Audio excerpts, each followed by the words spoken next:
Þetta ljósavélin. Þetta svona eins og hljóð í flugvél. Spes bíl.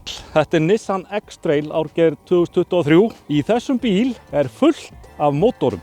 Hérna onni ein bensínvél, 1,5 lítra, 3 silindra, sem bara framleiðir rafmagn inn á batteri. Batteríið, það sér svo að knýja rafmótor sem knýr síðan hjólinn áfram. Og ekki nóg með það, ef bíllinn fjórhjóladrifinn, þá hann með eitt svoleiðis aftur líka, þannig að það orðið ansi mikið mótora í þessum knáafák. En þetta eins og ég sagði, Nissan X-Trail árgerð 2023, alveg stórglæsilegur bíl, skemmtilegur, hann fer vel með manni líður vel í honum, hann mjúkur, hann góður. Hér fór hann bara í ganga og þess að nokkur að beða hann það. En þetta eins og ég segi, þetta ljósavélin, batterí kallar á meira rafmagn. Það vill ekki tæmast, það alltaf allavega hált. Þessi bíll að eyða svona cirka, einhvers staðar samkvæmt uppgefnu 6,8. Hann sýnir 8,5 hjá okkur í þessum skítakulda sem við gullurum að prófa hann í núna á þessum fallega degi. Ef við ökum þess aðeins, þá þarf að setja hann í D. Ég get sett hann í B líka sem að þýðir að það meira af umframorkun sem fer þá í endurleiðslu. Sem sagt mælaborðið þannig uppsett í honum að þú getur séð flæðið á orkunni frá hvaða aflgjafa orkan kemur og ef við gefa aðeins inn þá sér maður að vélinn kemur inn. Þetta hvort þið sjáið þetta. En þegar hann hleður umframorkunni aftur inn á tilbaka þá sér maður að flæðið fer inn á rafhlöðuna. Þannig að þetta svolítið skemmtilega sett upp. Þarna verið bara að lýsa þessu kerfi alveg í hnotskurn. Og hérna erum við komnir fyrir aftan hennan glæsilega bíl. Hann flottur hér að aftan. Hérna krómið í algleymingi. Og það ekkert pústrur þarna. Jú, það pústrur þarna. Maður sér smá gufustrók koma þarna út. Það þýðir ekkert að vera að fitla hérna við ykkur á opnun hér því að maður grípur bara í tómt eða í það minnsta að þú grípur í myndavélina. Hér nefnilega opnað og hér þetta að ýta. Þetta alsjálfvirkt. Nei, hvað sjáum við hér? Þetta þetta stór skemmtilega apparat sem notað til þess að draga fyrir, gardína fyrir skottið. Ef við tökum sætin hérna upp, þessi hér, svona, þá reyndar erum við komin í 177 lítra. Við erum að tala að það sé svipa bara á Chevrolet Spark eða eitthvað svoleiðis. En þetta líka 7 sæta. Nú, ef bíllinn ekki með fjórhjóladrifi þá ekki mótor hérna undir sem þýðir að þú ert með 570 eitthvað lítra farangúsgeymslu svona. Og ef þú leggur hana niður þá ertu komin í 40 feta gám held ég bara, sem ég þá. Nei, kannski ekki svo mikið en það alveg ótrúlega flott pláss í honum. Ef við leggjum í sætin þá gólfið alveg slétt þarna fram í. En það ekkert sem að skáka reyndar samkynhneigðsalanum eins og til dæmis Skoda Kodiaq. Hann með 700 og eitthvað lítra farangúsgeymslu fyrir aftari bekkin. Það alveg rosalega öflugt. Hér erum við með rosa flottan, stóran skjá fyrir markmiðlakerfið.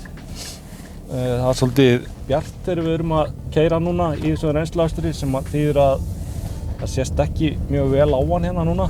En það sést hins vegar mjög vel á mælaborðsskjáinn hérna og þið sjáið að þessi blái litur sem kemur á hjólinn, það vegna þess að það verið að nýta, hann að hlaða umframorkunni inn á batteríið aftur. Hann ákaflega léttur og þægilegur í akstri þessi bíll. Það eru stillingar hér, drive mode sem við erum með, til dæmis hann stiltur fyrir snjó núna. Hérna hann stiltur á bara venjulegan aksturstandard, Eco og Sport. Og ef ég stilla niður á Sportið, ég finn eiginlega enga mun. Þetta bara svona, mér finnst þetta í mínum huga þetta svona bara pjáturtakar. Ég finn enga mun á því að aka bílnum í einhverjum sérstökum akstursstillingum. Það örugglega hægt að finna það ef maður í kannski lengri akstri og eitthvað svoleiðis að þá þá hann að skila aflinu öðruvísi til hjólana og kannski aðeins öðruvísi stýrið eitthvað svoleiðis, meiri afl og eitthvað svoleiðis.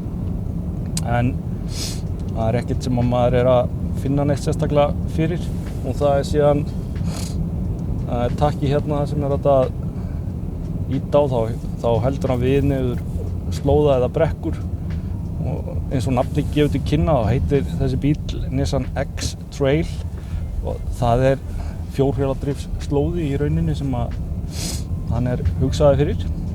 E-Power þýðir í rauninni það að það bensínmótor sem að býr til rafmagn inn á batteri og þaðan fá rafmótorarnir afl til þess að knýja hjólin áfram. Þetta ekkert ósvipað og Honda með, nema að þennan bíl hægt að fá í nokkrum útgáfum hjá BL. Við erum að tala þessa hefðbundnu Ascenta og Tecna. Þetta Tecna gerð með öllu og ódýrasta típan af þessum bíl að koma eins og hálflítra bensínvél, 3 sílindra sem gefur 160 hestöfl og togar eitthvað staðar í kringum 300 Nm. Nú, það síðan hægt að fá bílinn með þessum E-Power framdrifinn og þá ertu komin upp í 200 hestöfl og svo hægt að fá hann fjórhjóladrifinn og þá komin einn auka mótor aftur í þess að sjá aftur hjólinn og þá ertu komin í rúm 215 hestöfl held ég, 200, já, það munar nú ekki miklu, 10 til 15 hestöfl. Það þýðir eins og þessi bíl útbúinn, hann Tecna fjórhjóladrifinn, það alveg yfirdrifið afl í þessum bíl, hann fer létt með það að fara með okkur úr 0 upp í 100 á 7 sekúndum. Það ekki læti í honum, hann spyttir mann ekki aftur í sætið en þarf svona sportjaflingur að gera það? Svar mitt nei, hann þarf þess ekki. Þetta ákaflega huggulegur bíl, stendur vel á vegi og hann svolítið svona gerðarlegur ef við horfum hérna eftir honum að þá þetta 19 tommi olfelgur hérna. Þessi hérna svörtu plastlífa ramma svolítið vel inn hérna, mjög gerðarlegur örhlíf. Þetta var kallað drullusokkur í gamla daga, kannski ykkur sem muna það. Og síðan við hérna með svolítið svona krómi hérna á hliðunum og eitt sem að ég vil bara sýna ykkur strax að þegar við opnum bílinn þá opnast hurðirnar alveg í 85 gráður, þetta næstu því í 90 gráðum. Hér síðan hægt að draga fyrir ef maður í þannig bíltúr að maður vill ekki láta sjá inn en þetta hugsað til þess að draga úr sólarglætunni sem nú ansi mikil á Íslandi svo við vitum. Þessi bíl mjög vel búinn, staðalbúnaði. Það náttúrulega tvívirkmiðstöðunum, hægt að stilla hitann líka aftur í. Það uppbyttu framrúða, það akreina stýring, það akreina aðstóð eða akreina vari. Hann alveg stútfullur af öryggiskerfum, þessi bíl, loftbúðum og ég veit ekki hvað og hvað. Það sem kemur kannski mest á óvart að það sem sagt þessi 210 hestafla mótor, hann hefur í raun og veru ekkert fyrir því að drífa bílinn áfram. Og það ekki svona eins og í mörgum öðrum hybridbílum einhver öskrandi hávaði þegar þú gefur honum inn. Hann bara eykur hraðan og þú heyrir reyndar aðeins í svona smá eins og vélarkettlingi en það mjög góð hljóðeinangrun í þessum bíl. Hann fer ákaflega vel með mann. Það fínt pláss hérna, ljómandi gott fótapláss, sætin eða stólarnir háir þannig að fæturnir komast undir. Ég satt hérna frammi á hann og það var alveg yfirdrifið fótapláss fyrir mig sem farþega. Hérna hægt að fá að stilla hitann á blæstrinum, það upphituð aftursæti, það USB-A og USB-C. Það svo öflugur sætishítari í þessum bíl að manni langaði hreinlega bara til þess að fara heim og grilla. Það var svo rosalega heitt sætin. En hérna erum við með afgreiðsluborð. Sem sagt, 2 glös og fyrir samlokuna eða keksið eða hvað sem það eða símann eða eitthvað. Og síðan opið hérna aftur í ef því að skipta. Þetta mjög þægilegt. Þetta bara sjaldgæft að maður sitji í svona þægilegu aftursæti. Útsýni hérna yfir gríðarlega smart. Það flott mælaborð í þessum bíl og stílhreint. Stokkurinn svolítið stór og það truflar mann aðeins sem maður situr þarna lappalangur náungi eins og ég. Ég vil hafa pláss fyrir hnén mín að þau geti verið í svona nokkuð góðu vaffi, eins og maður segir. En já, svo maður vaði úr einu í annað að ef við tökum bara miðjusæti hérna, það líka mjög þægilegt. Það sko á fínt örugglega að hafa hérna 2 fullvaxna hérna á milli. Þannig að lögreglan á höfuðborgarsvæðinu geti nýtt sér hérna bíl. Við erum með fangan hérna á milli. Nú hér síðan að horfa á stjörnubjartan heiminn ef að veðrið þannig eða kíkja á norðurljósin ef að það viðrar þannig. En hverjum nýtist þessi bíl? Fyrir hverja hann? Eins og BHL býður hann að þá þetta að hafa þú getur keypt hann með lágmarkstæknibúnu en hann samt mjög vel búinn þá með skynvatahraðastillinum, akreinastýringu og öllu þessu helsta sem að menn vilja hafa í nútíma bíl. Þessi bíl myndi nýtast sem alveg frábær fjölskyldubíl. Hann alveg ekta bíl til þess að ferðast á. Og það eru 2 sæti fyrir aftari bekkinn fyrir 2 farþega. Það svona bara eins og við köllum jump seat. Þetta eru bara létt sæti fyrir eins og krakka og svoleiðis. Þetta ekki til lengri ferða. Og ég myndi ekkert vilja sitja þar nema ég væri píndur til þess. En að því sögðu þá held ég að þessi bíl sé mjög góður kostur bara fyrir kjarnafjölskylduna. Svo náttúrulega þetta drauma sportjeppi eldri hjóna sem að fara mikið í bústaðinn eða í golfinu. Það fer alveg gríðarlega örugglega vel golfsetti hérna aftur í. Og svo bara svo rosalega ljúft að aka bílnum. Hann svo mjúkur, hann þægilegur, hann aflmikill. Ég myndi telja nú það til Tekna því að þetta nú Nissan Tekna. Hann hljóðlátur. Ef við tökum bara svona meðal hljóðmengun þá hann undir meðallagi.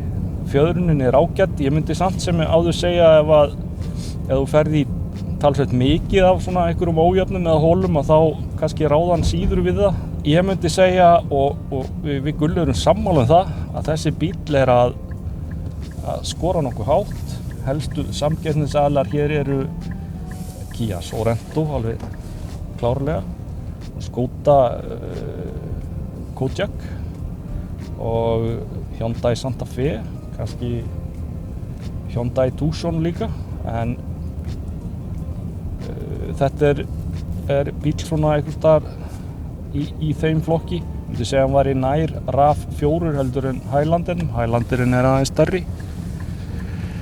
Það sem plús við þennan bíl að hurðirnar opnast alveg svakalega vel á honum. Það rosalega gott aðgengi bæði aftur í og fram í.